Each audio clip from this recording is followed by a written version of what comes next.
Hi, welcome to the Kitchen Shrink, where real talk meets real life. We're Kat and Cal, two therapists helping you make sense of relationships, emotions, and everything in between. Pull up a chair. Let's sort through it together.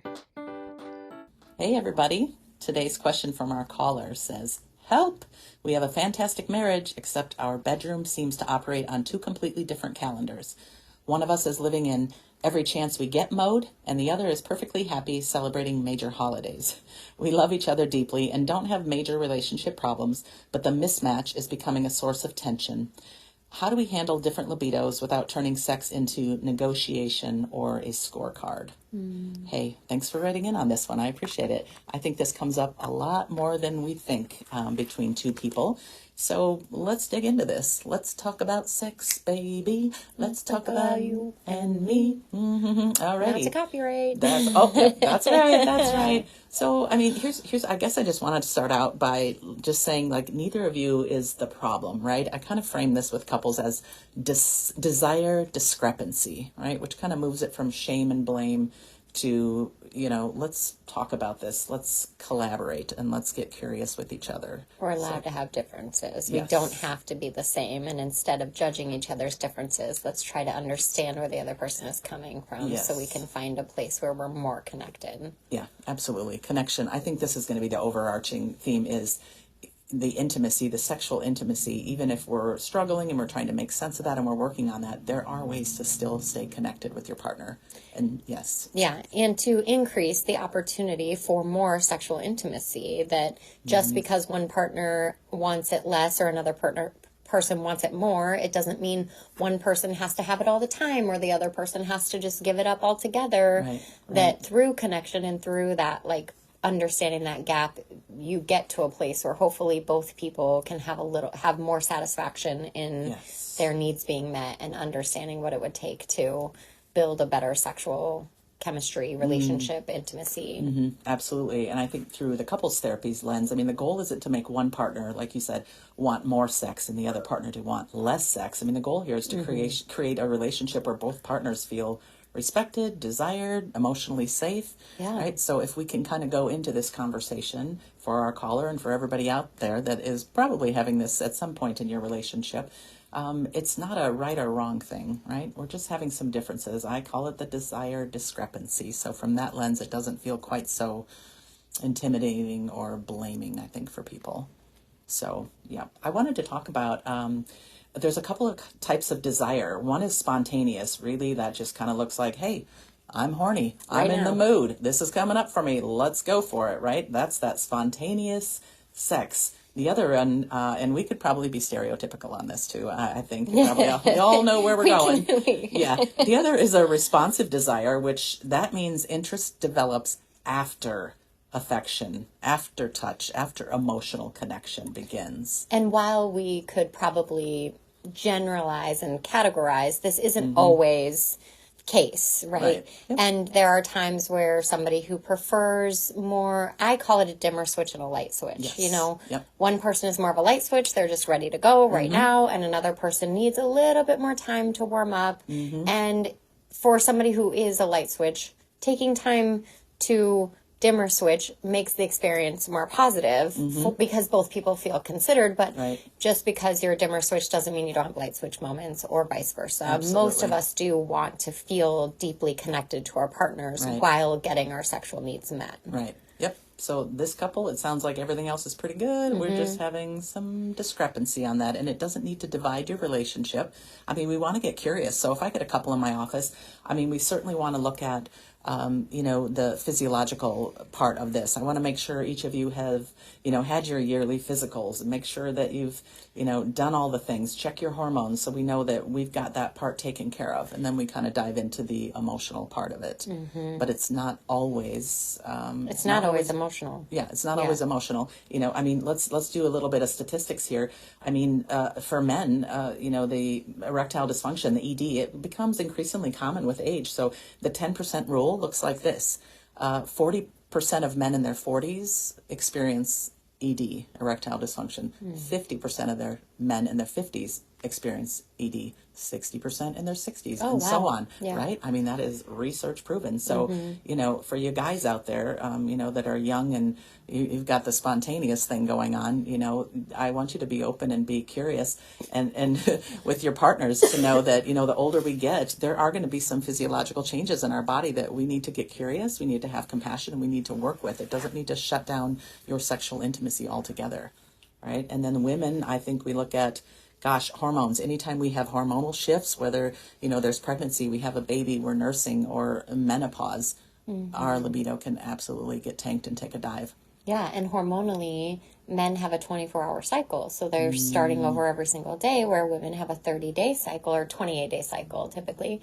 And so their fluctuations are going to change a lot more through the month. And so it is an absolute danger zone to be like, oh, are you on your period? But it is understandable that there are times, certain times based off a woman's cycle, that she may be more or less interested in sex, which is not because she doesn't care about intimacy, but because her body is prioritizing other things based off of those hormonal cycles. Yeah. And for anybody out there, if you say that to your girl, oh, are you on your period? I'm going to say, buckle up, Jerry. So, that's Go to therapy. Yeah, that's Please not going to. come talk to somebody for help You in will your definitely communication not style. be having sexual intimacy that evening. I will tell you that right now. Or anytime in the near future. Anytime in the near probably. future. Right. And I think it's interesting, women typically, we have more of the, not necessarily the spontaneous. Sometimes we do. It can be age related. But I think a lot of times we have more of the, I need to get warmed up, right? We've got to have some emotional connection. Sometimes it's acts of service. And I have one friend, she shared this, and if you're out there, I'm not going to name you, and I love you for telling me this. She said she came home and her husband was cleaning off the top of the refrigerator. And she was like, oh my God, that was foreplay right there for me. And I was like, yes. I mean, really what it takes us to sometimes get warmed up and want to have that desire, it looks different for all of us. So that's where I think being curious with your partners. Yeah, go ahead. Yeah. Well, I was just going to say that, on a physiological level too,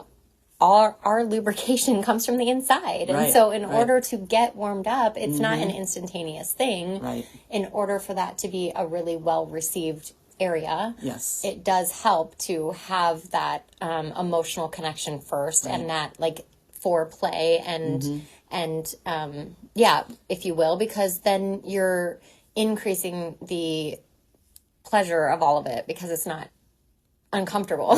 Right. Which again, I'm going to throw keep in, this rated PG. Yeah, exactly. Well, and I think too, the menopause part of it, when women are in menopause, I mean, dryness is a thing, right? And this is where I'll have so many couples where, let's say for this instant, where the woman, the hormones are hitting hard. And I mean, it does lower the libido. It lowers the comfort of sexual intercourse. Absolutely. It absolutely does. And so It can make it painful. It can be absolutely painful. So again, being curious and having open communication on where you're at throughout these, years and decades of your life together as a partner, it matters. You can really grow together sexually, or you can grow apart sexually. So oftentimes we can personalize that. We feel there's rejection when really something's just going on with my body. Yeah. And it's not calling for sexual intimacy or for intercourse at this Or time. it's calling for more time if we want to get there, Yeah, which warming can up. be hard depending on the phase of life you're in and how busy things are and age and stages. And so it can take a very conscious partner to understand where the other partner is at, to be able to see that as less of a personalized thing and more as a, okay, how do we get there? Because there is still, obviously, especially with this couple, there's still good connection and lots of love. And so... But it seems like, I mean, we're kind of left to assume a little bit here. Everything is really great in the relationship, except for this one piece, right? And again, this one piece doesn't have to divide you, but it sure can if you're not getting curious about each other. And how hard is it to talk to your partner about sex? Oh my gosh, how hard is it? Yeah. Even what you like or don't like, or go here or do this, or all the things. It's very and uncomfortable. It's tough. And what do we bring with us that we grew up learning? I mean, how many of you, show of hands in your cars, how many of you learned up with, or were grown up? I'm getting this. Okay. How many of you grew up? Thank you, Kelly. I'm not caffeinated. That's the problem. How many of you grew up with parents who openly talk to you about sex that wasn't from a lens of shame. There's, religion can come into the picture. There can be your parents' own trauma or their lack of sexual knowledge. All of those or things the idea that it should be private and not talked about. Right. Yep. There's a lot of shame that can go with that. And I Or we find don't want to that, encourage sex, so we don't want to push too hard on too much communication and make it seem like it's okay. So many which things. is such a false belief. I mean, you're like, know. if I talk to my teenagers about sex, that's the green light. They're going to go out and have it. Well, guess what? They're probably going to go out and have it anyway. And you want that information and that knowledge to come from you. I promise. Yay! They'll hear they'll hear stuff. Oh my gosh, I saw a funny meme about, we grew up, I'm in the generation where we got to school on the bus, and he talks about the school bus being the internet of today, but back then we didn't have the internet, so the school bus was really your source of information. He says, like, the farther to the back of the bus you get, the deeper, like, towards the dark web you got. I think that's so true. I mean, I have pretty distinct memories hearing some things on the bus being like, oh, I can't wait to go home and like talk to my sisters or a friend, because I didn't know what that stuff meant. Yeah. So again, unless you were raised with really comfortable parents that were, easily sex positive, comfortable talking about your bodies, boy, you might bring that, well, you will bring that right into your relationship. And then, I know a lot of times with couples, I don't feel like I'm doing my job unless I bring up that sexual cycle at some point. A lot of couples are uncomfortable talking about that. So what we're kind of proposing for this is that you do get comfortable, like you push past those barriers, you get comfortable talking about it with your partner, because without that trust and that emotional safety and comfort level, even talking about sex, it's going to be really hard to look at this from a place of compassion and understanding. And I think when you have been married for a long time too, if this is new to you and you're just starting to talk about what you like or don't like, this can also create kind of a rejuvenated sex life in a lot of ways too, if there's safety to be like, well, maybe we could try or explore or whatever. I mean, if your partner is open to that, and that can be really energetically kind of positive. And renew the spark. Yeah. And gosh, you guys, it doesn't have to feel icky. It doesn't have to feel embarrassing. Right. And the amount of things we've heard about the things that people enjoy is vast. So much information out there. Where all bodies are made different, and everybody should be able to explore what helps them feel good, because the goal is not just that you're having sex, it's that you're enjoying sex. Right, and that you're connecting. Yeah. Right, and so I'm glad you said that. One thing that I ask couples, especially as you grow in your relationship together, I ask them, what is each of your idea of a satisfying sexual encounter? Yeah. I think that's really important, and that's probably going to change as our hormones change, as as if you're a man, the erectile dysfunction kind of can set in at some point.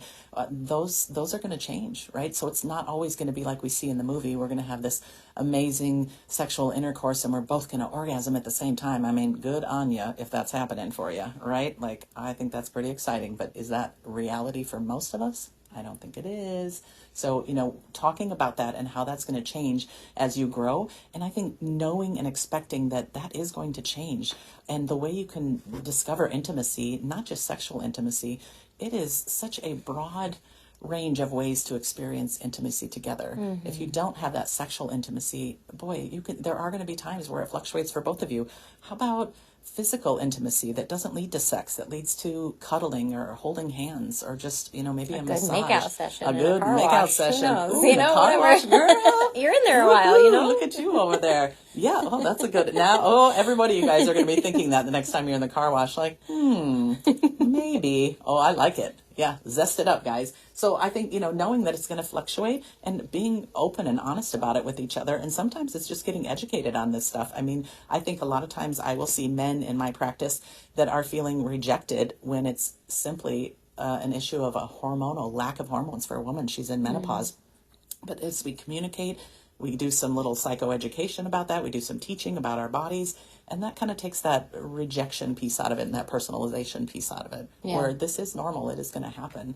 Right? So, let's talk about, oftentimes couples get into what I call like a sexual cycle, almost like a conflict cycle, but a sexual cycle. When you have one that has a higher libido and a lower libido for the other, partner A maybe starts to pursue, partner B withdraws, partner A feels rejected. Partner B pursues even harder. Partner A, withdraws even farther. The cycle is the problem here, guys. It's not either partner. So we want to fight the cycle. I think that part's really important, especially because we have most of us personalized to some degree. Right. That going into any conflict or any difficult conversation, it's me and you against the problem, not me and you against each other. Because then when you do start to sense rejection, you can be like, okay, I know that's not what the person is saying to me because they just told me, like, we're in this conversation where we're actively trying to solve a problem. Right. So kind of working from self and going back to the relationship, because it's me and you against the problem of sex or the problem of intimacy, not against each other. So instead of personalizing, I go back to the relationship. I love that. And if that's the only thing that you guys take out of this episode is like, we want to fight the problem, not each other. I promise you that will ease the tension in these conversations. You're both on the same page. You're both usually longing for connection. One might be longing for more sex. One might be longing for less sex. But underneath that, we are still longing for connection. So if we can keep that goal in mind, fight the problem, not each other, it's going to get you a lot farther and connected a lot quicker if you've got that lens when you look at it. So let's talk about some tools. I mean, what do we do? Our caller's saying, help. Literally, the first line said, help. What do we do? So, rather than waiting for spontaneous desire, we need to be intentional in creating opportunities for sexual connection, right? And so date nights, I mean, I don't know, she didn't say that there were kids in the house. I mean, that can, be a problem for her, and so, we want to be really intentional about this. So whether it's date nights or how about this one? Affection. Well, before you go forward, date nights also, because everybody has different incomes. It is a crazy world with high inflation right now. Understanding that whether you have kids or you don't have kids, date nights don't have to be expensive. Date nights can look like, we're going to go on a walk while the kids watch a movie, or if the kids are too little, we're going to put them in bed and then we're going to intentionally sit and have a conversation with each other. Light a candle, whatever you need to do to set a mood. It doesn't have to be an expensive outing. Yes. And I think that's really important in today's world, especially based off income and cost. I love that. I wanted to talk about something, affection without expectation of sex. Let's just talk about that for a second. Because girls can feel that. I really do feel like we're very sensitive to that. 100%. And I can't remember who coined this term, but she calls it the bristle effect, like a bristly brush, the bristle effect. And how that comes to happen is when your partner can't just give you some physical touch without either expecting, insinuating, or pressing for sex, right? So then you feel used. Then you feel used, and you feel like every time he comes up and rubs my back when I'm making dinner, I know exactly what he wants. Yeah, he wants sex. It's a demand. It's a demand. And so that bristle effect, what starts to happen is if you don't have physical affection without the expectation for sex on the norm, I'm saying build that in, because your partner will start to bristle up against that that approach, right? That little bid for sexual connection.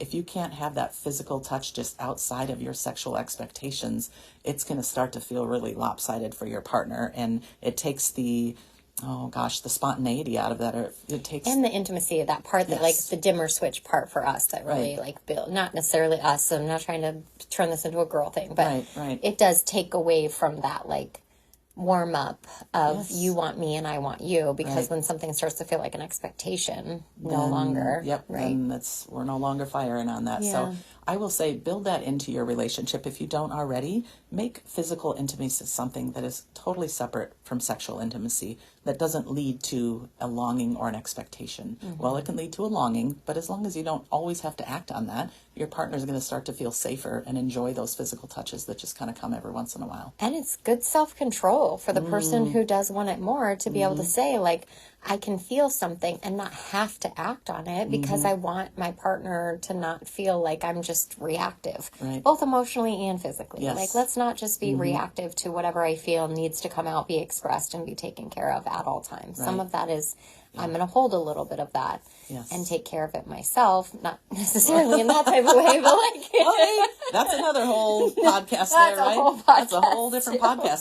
And here's my plug on that one. I think masturbation is a healthy outlet. I think when it is changing your frequency with your partner, if it's becoming less with your partner and more, of your own individual pleasure, then we kind of look at that hey, let's look into this and see if this is causing connection problems for you, right? I mean, if your sexual intimacy with your partner is good and both of you are comfortable with the frequency, have at it. But again, these are conversations to have. If you are masturbating to the point where you no longer desire your partner, then we have a problem with that one. So again, that's a whole different conversation. Whole nother podcast. That's another podcast. So stay tuned for that one. Buckle up, Jerry. That's the good stuff. So listen, I want to talk to you about something that I actually work with couples sometimes. And this is something when we talk about being intentional, right? Whether you got kids, the jobs, life is in session. Life is super busy. So sometimes I'll do this with couples, and sometimes it works great. And sometimes people think, oh, that feels like it's too much pressure for me, but I'm going to throw it out there anyway. So what we do is we kind of talk to couples about, in the perfect world, how many times per week would you like to be connecting sexually with your partner? Let's say we come up with 2. So what I'll do sometimes is say, okay, partner A, you are responsible to initiate 1 time in Saturday, Sunday, Monday. You have those 3 days where you are responsible for initiating. Partner B, you are responsible once a week. So we're hitting our 2 times of sexual intimacy a week. Partner B, you're responsible for initiating intimacy Tuesday, Wednesday, and Thursday. Okay. Friday, that's a bonus day. If it happens, great. If it doesn't happen, nobody gets to be pissed off about it. All right. So we're putting structure, which feels like, oh, okay, there's no spontaneity around this.